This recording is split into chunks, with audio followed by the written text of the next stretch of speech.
Cancer brings lots of tragedy and sadness to families like mine. But it also brings hope, and it brings joy, and it brings connection, and it brings bonding, and it brings acquaintances, and it brings an opportunity to feel a part of something that is greatly beneficial. Your doctors tell you, you're going to lose your hair, or you're going to have this or that, but that's all clinical. This is what's going to happen to you, but they can't really help you emotionally because a lot of them haven't been there. So it's nice to be able to help with the emotional. That was my toughest part, I think, too, with dealing with the whole cancer thing. My Friend for Life helped me so much that I said, I wanted to help other people. It's like how I explain it is it's like a journey. Like I hold their hand through their journey to help them, and it just makes me feel good to help somebody else because somebody helped me.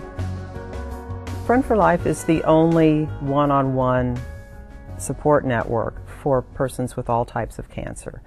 There are some similar one-on-ones that are for maybe breast cancer or others, and there are support groups, but we're unique in the sense that we provide one-on-one support to anyone with any form of cancer. Basically, it is to provide cost-free, confidential, caring support from trained survivor of the same type of cancer and similar course of treatment to someone who's recently diagnosed.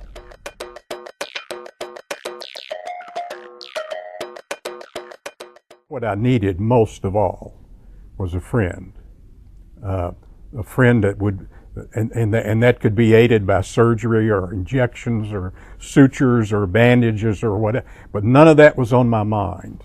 What was on my mind was a friend. We have this very engaged group of people that once they become a volunteer, they want to stay with the group, and it's almost like, how many patients can you give me? Because they're so devoted to this organization, probably because they have been in the shoes of the person they're helping. And it's critical for them to offer that service, but to remain their friend. I've had a couple of opportunities to work with people who had similar cancers to mine, and to be able to just to talk to them about my experience. I actually more listen to them about what their experience is and what they're feeling, and kind of how that relates to where I was when I was going through a similar situation.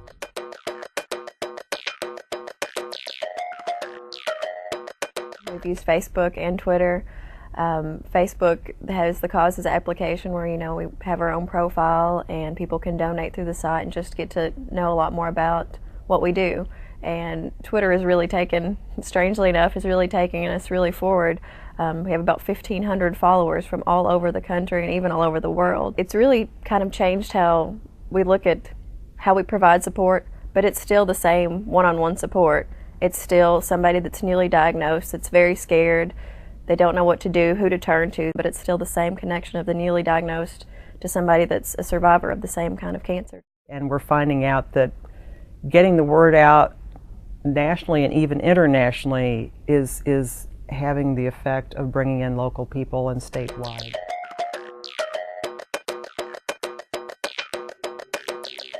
I'm talking about a 45-minute conversation with someone I'd never met, somebody that didn't know me, perhaps never would meet me.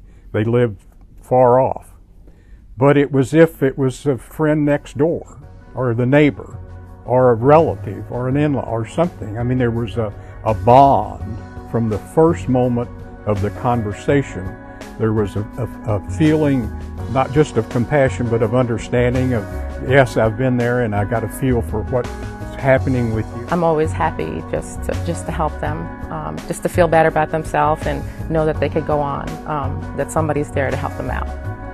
The name Friend for Life is significant because it doesn't necessarily mean that the volunteer and the person they're providing support to are going to be friends to the end of days. They may not. They may be. We have all sorts of volunteers who have made lifelong friendships with their matches, but it's somebody to give you hope for life, to realize they are a living representation of survival of that kind of cancer that you're facing with a great deal of fear and uncertainty. And to have that friend who gives you, even if it's one conversation, gives you hope for life, that's what we're about.